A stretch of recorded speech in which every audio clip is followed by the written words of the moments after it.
Ich bin für den Deutschlandkurier auf dem Moms for Liberty Summit 2025 und ich spreche mit den Sprechern, aber auch mit Teilnehmern, meistens Mütter, deswegen Moms for Liberty, über die Veränderung seit 2025 und 2024, seit Donald Trump wieder im Amt ist und wie es war unter Biden, aber auch unter Covid, wo die Rechte der Eltern mehr und mehr eingeschränkt wurden.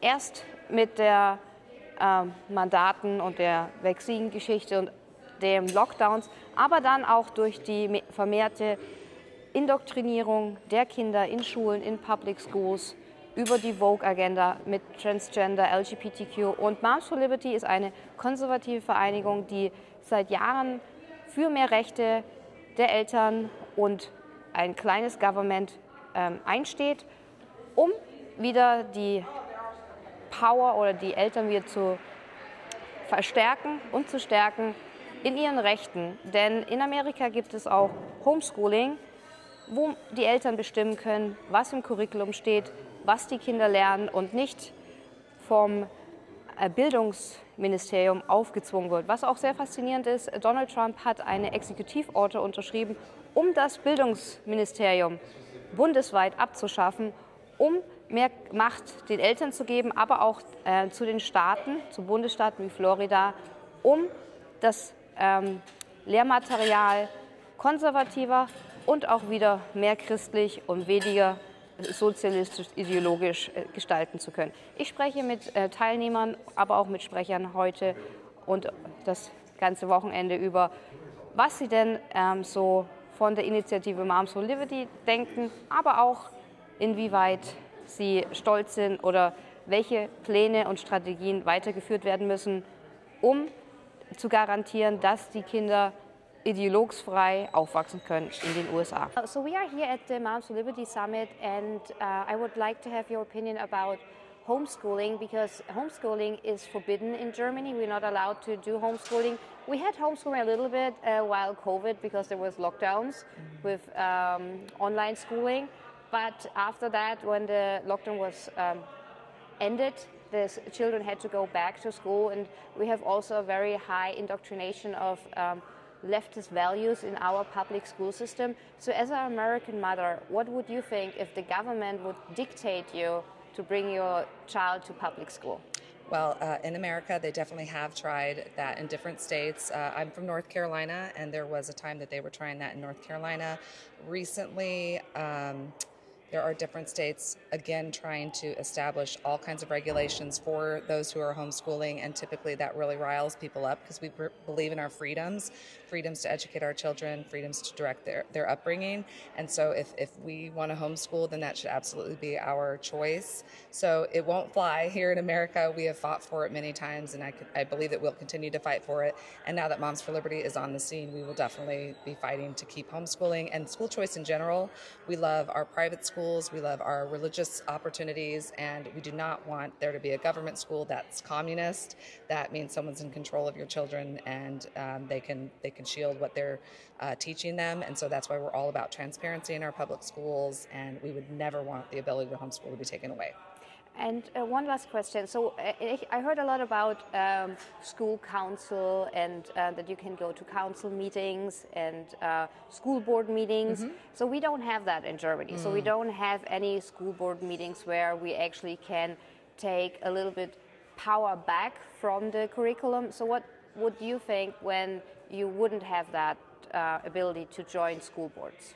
So that is something that I really didn't understand until COVID hit here, because I didn't agree with the masks being on the children, and we knew they weren't getting sick, and yet they were being quarantined and sent home. So we went to our school board and we spoke up, our whole community, and I learned the power of our speech, because we could speak and we did have power to persuade those who were voting whether or not they kept the masks on, our kids. So I think it's very powerful. It's why it's one of our amazing rights here in America that we appreciate, our First Amendment rights, the freedom to speak to those who are in power over us. So I can't imagine not having that, and I feel sorry for you guys in Germany that you can't put that input into your school system. Well, I believe in freedom, and I believe that parents should have options. and the freedom to direct the upbringing of their children's education as they see fit, because all children are unique and individual. They all have unique and individual needs, and they all learn differently. So I don't think it should be the government's say how a parent's child is educated, that the parent should be in the driver's seat on that decision. And if homeschool is what works best for that parent and that child, then they should have that option. So as a member or attendee of this Summit for Moms for Liberty, what did you feel under the Biden administration when parents got very persecuted and even sometimes checked by the FBI when their so-called mama bears were going in front of the school boards questioning the woke agendas in the curriculum, like LGBTQ books which are promoting this LGBTQ agenda. What is your opinion about that? Because Trump literally said he wants to eliminate the Department of Education. So what is your point on that? My opinion is that I think a parent has every single right to show up at a school board meeting and express their concerns. I mean, we do live in the United States of America. We are a free country, and it shouldn't be up to the government to decide what my child learns. And so I think it was insane that the Department of Justice was involved and that we were labeled domestic terrorists just for showing up and expressing concerns at a school board meeting. I'm thankful that Trump has decided that he would like to eliminate the Department of Education, because I think it's not the government's job to decide how we educate our kids. Catalina, thank you for being on our show. So Moms for Liberty did an amazing job through COVID, then through Biden administration, now having Trump back in office. What are the next goals, Moms for Liberty? Wow, it's continued to this torch of liberty. It's to continue to fight for the integrity of the bodies of our children, for their innocence, for restoring the family institution, for the values of America. We are going to get back great education in our schools. They deserve better.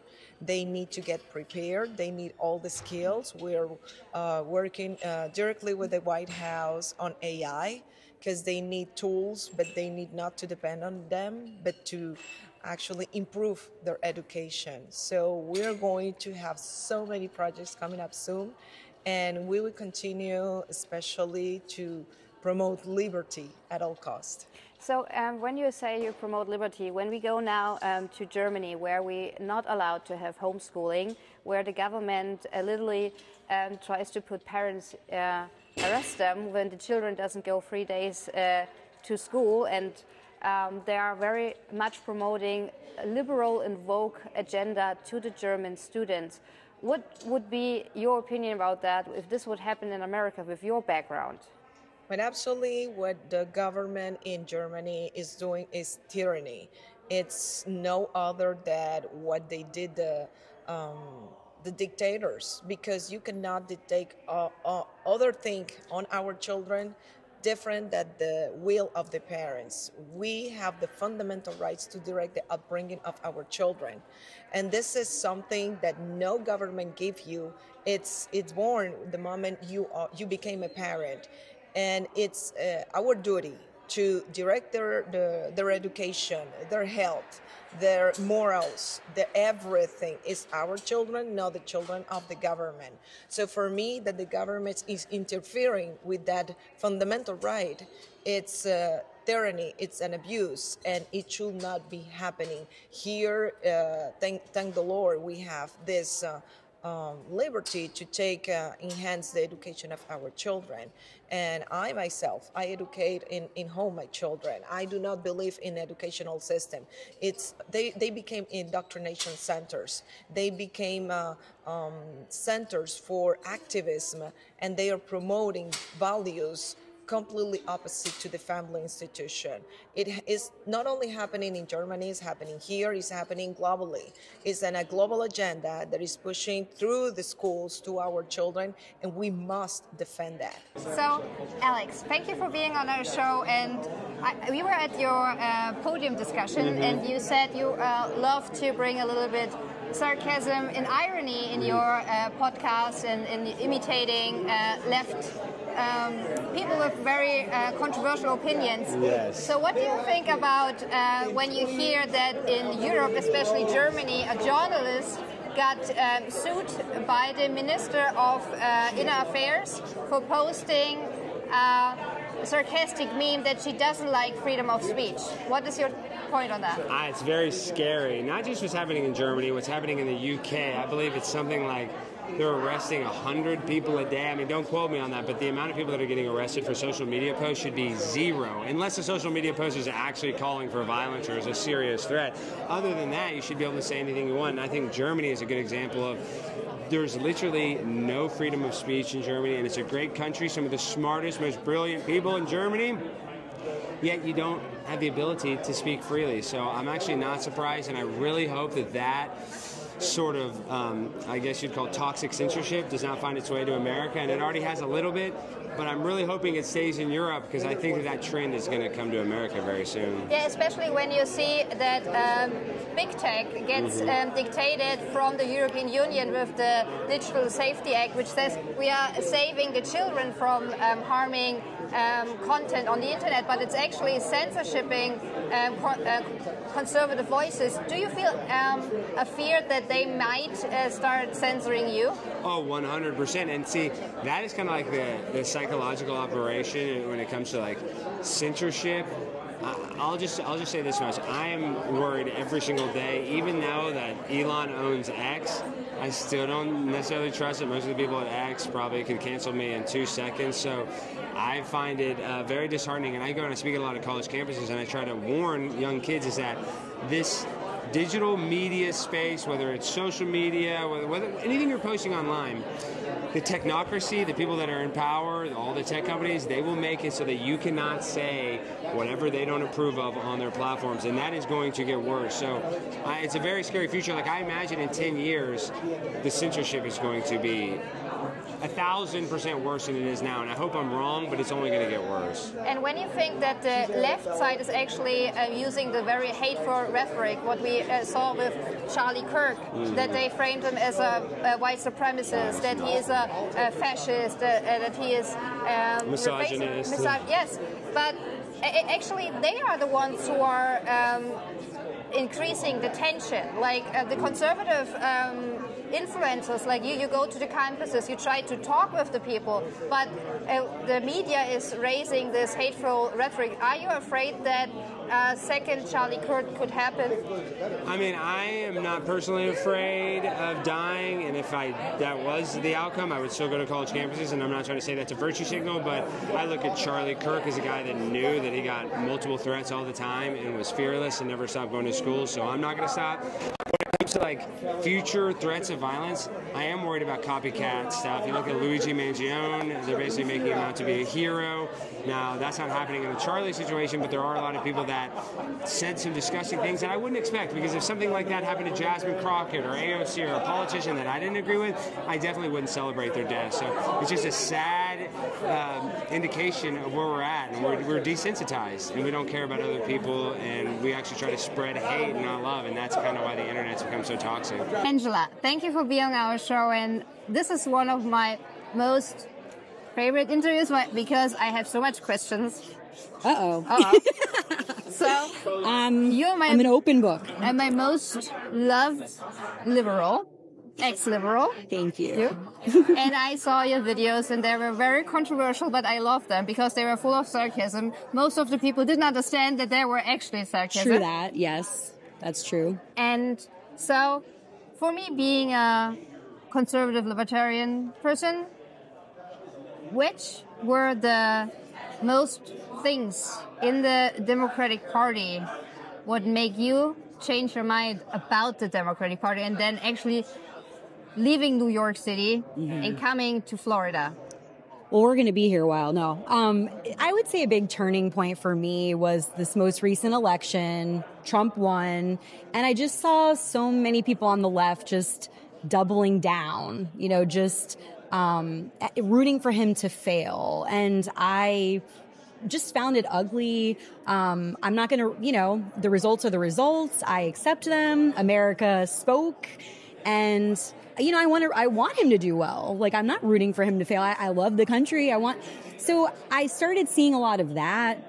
And just a lot of extreme, like, radical things. The Teslas being burned, like the women who are shaving their hair want to have sex with any Republican man, right? Yeah. Ever again, yeah. So it's just, I would say things like, I don't think it's okay to burn Tesla. Like, it's a crime. And people were like, oh, I was getting called a Nazi and a fascist for saying that. So simple things, just simple questions I was asking, because I wasn't agreeing with all of the talking points in the echo chamber. Was getting a lot of hate and negativity from the left, and that's kind of been going on. A lot of people canceling me just for kind of speaking up and disagreeing about some things that the party's doing, and I don't feel like they have a solution. Like, they're not learning from the election. It just feels like the same things rather than a plan going forward. Yeah, but is not the Democratic Party actually the party of freedom of speech, right, of my body, right, my choice? Right. And shouldn't that be actually First Amendment party? And right now it's more looking, you only have the right of First Amendment when you agree with the narrative. Right. Yeah, absolutely. It's a great point. And so I'm right now in this place of just wanting to challenge things. And I think that's a good thing. I embrace that. I think it's good. It's natural that we disagree and we have different opinions. We're not all the same person. How boring is that, right? We're all individual and unique. So it's okay for people to have different ideas and opinions. Let's talk about it, in a respectful way, and instead of just this name calling and canceling. And so I hear you, and I think it's okay to disagree. So, and when you see about all the rhetoric coming from the left side, we had this horrible assassination from Charlie Kirk, and in my opinion, the left didn't really help with all the rhetoric, or he's a Nazi. You get called a Nazi, and I don't even think that anything what you say is very fascist or would make it right to call you a Nazi. And then when you look over to Europe right now with all the censorshiping, what is your point on that? Is there a chance that this mistreating of freedom of speech in Europe can end up in America if the Democrat Party gets more and more power again? I don't know. I think it's a valid fear, right? And so anyone who does feel that way, I think it's important that we keep speaking up. I feel like people try to silence you, right? And they try to keep things the way they are or the way that they want them. So I think that's why it is so important to speak up. And even though it's uncomfortable or people might not like what you have to say, or to do it, because, if it's important to you, if it's something you're passionate about, to fight for that change or to fight for things not to change, whatever it might be. It's scary. And so I think you got to trust yourself and what you're feeling passionate about and take action for it. And you were on a podiums discussion about social media. And how do you feel welcome in this actually more conservative echo chamber? Because it's literally you came into the cave of wolves. Or like... Yeah, that's kind of, I think... I don't know, not necessarily what I thought or expected, but it hasn't been that way at all. My experience has been super warm, super welcoming. I really respect and admire the fact that they did invite me to be here. I think that says a lot. That speaks volumes, that they were willing to invite me and bring diversity and different viewpoints and different political opinions and beliefs. I think that is amazing. And I've had so many good conversations with people, and we don't agree about everything, but we've been able to have a great dialogue. And I think that what I'm learning is we have so much more in common than people would think or assume. And that's why assumptions are so important to not, to get outside of that, to think outside the box and actually learn more about people. Not just, think, that you know them based on their social media posts. So one last question, because you are a former New Yorker, and there's right now this election for the mayor, and we have Mamdani running for the Democrats. In my opinion, he is more Islamist in Democrat clothing to give this idea of socialistic, democratic policies. And it seems like he probably gets elected. And when you see what's happening right now in London, which is called Londondistan, and I fear that New York will be soon called New Baghdad. What is your opinion about that? Yeah, I'm definitely concerned about what's going to happen to New York. I mean, as you mentioned earlier, it's a big part of why I left New York, is I was already not feeling safe there. And with Mamdani, I fear it's going to only get worse because he is defund the police and I, with a mental health background, it's a little wild to me to think of him wanting mental health professionals to go down in the subway and talk to mentally ill people. You know, it just sounds very dangerous in a lot of ways. And I've been really interested to hear the debates. And so hearing that bit of, you know, this recent debate with Cuomo and him really focusing on the mosques, I thought was interesting for that to be the main focus. topic, yeah. Right, exactly. So yeah, definitely concerns and who's paying for all this free stuff and right. So yeah, I have concerns for New York, and New York is very near and dear to my heart. So I don't know how things are gonna pan out, but I am happy to be in Florida right now. Thank you for having me on our show. You were talking on a summit discussion and podium discussion about toxic masculinity, and because I always say I want toxic masculinity, because when you see how the left is framing men who are actually men are toxic, like soldiers, fathers who want to protect their family, who have conservative values, they declare this as a toxic frame about masculinity, and they want to pursue this idea of soft men, of feminine men, that man has to be feminine, that even men can have children or can have a period. And you said you don't like toxic masculinity, or to call it toxic masculinity. So now my question on you, how would you call it? Yeah, so I don't mind what they claim to be as toxic masculinity, but I just call that masculinity. The left has tried to do two things in this country. The first thing they've tried to do is erase men, right? So when you erase men, you impede on women's spaces, and we should love women and want women, and we should want good women and good men, but when you erase men, you impede on women. So they've done that. They've already tried to erase men and now women off the face of the earth. But what they've now tried to do is redefine masculinity on their own terms, and they're putting this word toxic in front of it. Masculinity, properly defined, is virtuous. And there's one thing that I never hear when we talk about what it means to be masculine. That's loving and caring for women. If we erase that role in society, we won't have good women. There's distinct roles for men and women in society. We should celebrate both those roles and live those roles out in the roles that God gave us.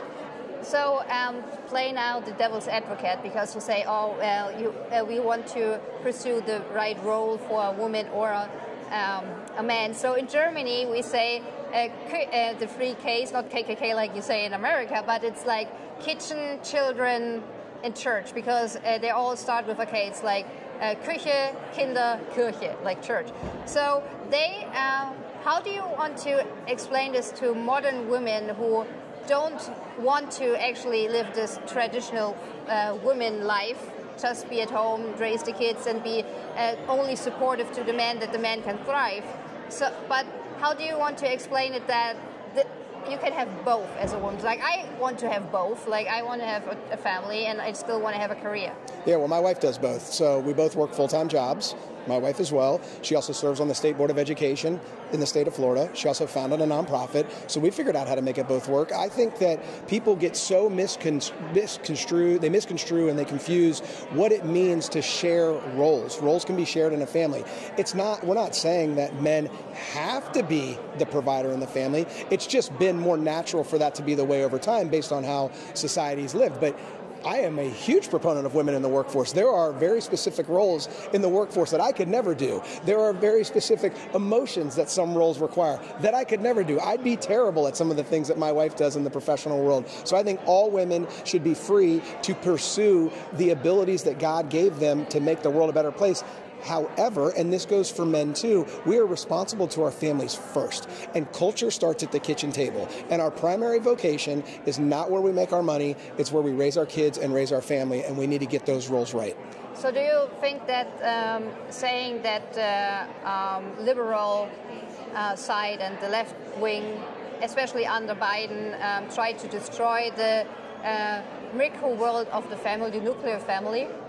Absolutely. And the nuclear family, the country, our country, will go so far as a nuclear family goes.